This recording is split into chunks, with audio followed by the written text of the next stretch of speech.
रहीम अस्सलाम वालेकुम व्यूअर्स। आज के वीडियो लेक्चर में हम इलास्टिक एंड इनइलास्टिक कोलिजन्स के बारे में पढ़ेंगे। तो what is elastic collision? The collision in which kinetic energy of the system is conserved is called elastic collision. मतलब कि kinetic energy of the system before collision is equal to kinetic energy of the system after collision. इसको हम बोलते हैं kinetic energy conservation. ठीक है, example ये है कि bouncing back of hard bar from a marble floor is approximately N elastic collision. And दूसरी बात ये भी कि इलास्टिक कोलिजन सिर्फ और सिर्फ सब एटॉमिक पार्टिकल स्पेस सेटिस्फाई होते हैं। दूसरा, in elastic collision the collision in which kinetic energy and momentum is not conserve. Not conserve का मतलब है कि before kinetic energy and after kinetic energy are not equal. Momentum before collision is not equal to momentum after collision. ठीक है, तो इस तरह की ये डेफिनेशंस हो गई। तो bouncing back of hard ball from the sandy floor जो है and collision of two tennis ball, इसको छोड़ दें, आप जैसे रखें collision of two tennis balls जो हैं वो is an example of inelastic collision. ये भी कह लें कि सैंडी फ्लोर मतलब अगर रेत वाला फ्लोर है तो उसके ऊपर अगर आप बॉल को फेंकते हैं तो बॉल दोबारा से अपनी ओरिजिनल हाइट गेन नहीं करता। मतलब कि कोलिजन के बाद जो उसकी इनिशियल काइनेटिक एनर्जी होती है वो कोलिजन के बाद जो उसकी फाइनल काइनेटिक एनर्जी होती है वो इक्वल में नहीं होती। ठीक है, तो इस वजह से ना इसको हम कहते हैं इन इलास्टिक कोलिजन। ठीक है, momentum and total energy are conserve in all types of collision. Perfect elastic collision जो है वो पॉसिबल नहीं होती। ठीक है जी, तो अब हम बस इस नोट को आप छोड़ दें, बाकी सिर्फ इलास्टिक और इलास्टिक कोलिजन और उसकी आपने डेफिनेशन याद करनी है। फिर है elastic collision in one dimension show that relative speed of the approach is equal to relative speed of separation. Approach का मतलब ये होता है कि दो पार्टिकल एक दूसरे के करीब आ रहे हैं ना, करीब आ रहे हैं, चाहे सेम मोशन में मोशन करके करीब आ रहे हैं या अपोजिट डायरेक्शन में मूवमेंट करके करीब आ रहे हैं। ठीक है, एंड रिलेटिव मींस के जब दो ऑब्जेक्ट्स की हम बात करते हैं तो वो रिलेटिविटी में आ जाता है। ठीक है, consider two smooth non rotating balls, एक का मास m दूसरे का m2 है, moving in such a way so that their centres lie along the same straight line. मतलब ये एक centres lie along the same straight line का मतलब ये है कि ये एक ही फ्लोर के ऊपर मूव कर रहे हैं। ठीक है, एक की इनिशियल वेलोसिटी v1 है, दूसरे की v2 है। When they make head on collision with each other their velocities, collision के बाद उनकी वेलोसिटीज़ क्या हो जाती हैं, v1 dash and v2 dash. Both the balls are moving in the same direction. तो अब है according to law of linear momentum conservation कि momentum before collision is equal होता है मोमेंटम आफ्टर कोलिजन। तो m1 v1 m2 v2 before है और m1 v1 dash m2 ये आफ्टर कोलिजन है।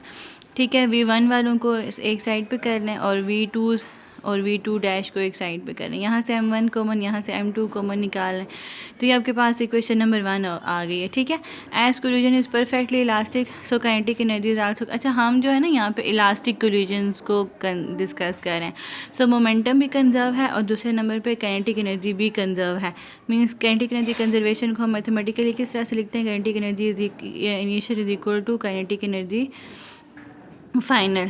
जो इनिशियल सिस्टम की काइनेटिक एनर्जी क्या है, v1 स्क्वायर v2 और फाइनल में हमने जैसे इनकी वेलोसिटीज़ पे v डैश लगा देना। फिर v1 v डैश वालों को एक साइड पे कर लें, v2 v डैश वालों को एक साइड पे कर लें। अब यहाँ से जो है 1/2 m1 कॉमन है, ये निकल आएगा बाहर। इसी तरह से यहाँ से कॉमन है, जो कॉमन है वो निकालें। इस तरह से हमारे पास इक्वेशन 2 आ गई। इक्वेशन 2 को इक्वेशन 1 पे डिवाइड करें तो इस तरह की फॉर्म आ जाएगी।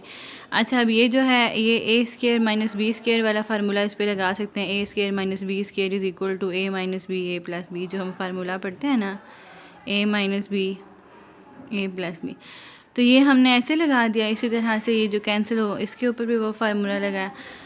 फिर हुई कैंसिलेशन v1 डैश से और v2 डैश माइनस v2, इसकी आपस में कैंसिलेशन हुई तो हमारे पास इस तरह की इक्वेशन बच गई। अब जो डैशेस वाली वेलोसिटीज़ उनको एक साइड पे कर लें, सिंपल वेलोसिटीज़ को एक साइड पे कर लें और अब इसका फैशन सेम करें। मीन्स कि v1 माइनस v2 है तो ये v2 माइनस v, तो इसका अब नेगेटिव बाहर निकालें तो इसको भी v1 dash minus v2 dash.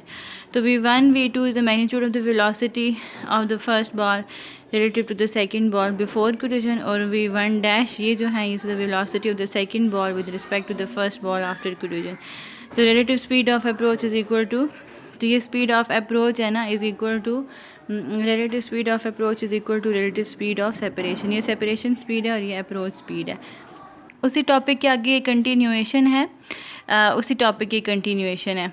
इसका एक नया क्वेश्चन नहीं है, ये उसी टॉपिक की कंटिन्यूएशन है। आपने ये जो मैंने यहाँ तक पढ़ाया है ना आपको, ये इक्वेशन, ये इक्वेशन 4 हमने निकाल ली, इसको आप छोड़ें, ये बेशक ना लिखें आप लोग। इसके बाद इक्वेशन 4 के बाद आप लोग डायरेक्ट जो है वो यहाँ पे हेडिंग दें डिटर्मिनेशन ऑफ वेलोसिटीज़ आफ्टर क्लूजन। हमने आफ्टर क्लूजन जो वेलोसिटीज़ हैं v1 डैश v2 डैश, उनके क्या फार्मूला है वो निकालना है।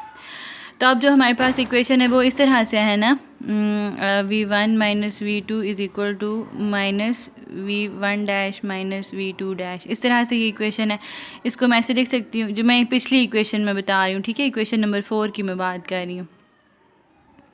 इस इक्वेशन को मैं यहाँ से कैसे लिख सकती हूँ, v1 minus v2 is equal to minus v1 dash minus minus plus v2 dash.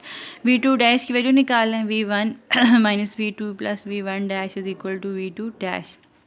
तो ये v2 डैश की वैल्यू, ये उसने इक्वेशन नंबर 5 निकाल ली है। फिर क्या किया उसने, इक्वेशन 5 को इक्वेशन 1 में यूज़ किया, आप पीछे से देख लेना इक्वेशन 1 कौन सी है, उसमें उसने वैल्यू पुट किया है, इस ब्रैकेट को इसने सॉल्व किया है, m2v1 m2v2 प्लस ये सारी चीज़ें v1 डैशेस फिर यहाँ तक करके ना, उसके बाद जो v1 डैश वाली वेलोसिटीज़ हैं उसको उसने एक साइड पे कर लिया।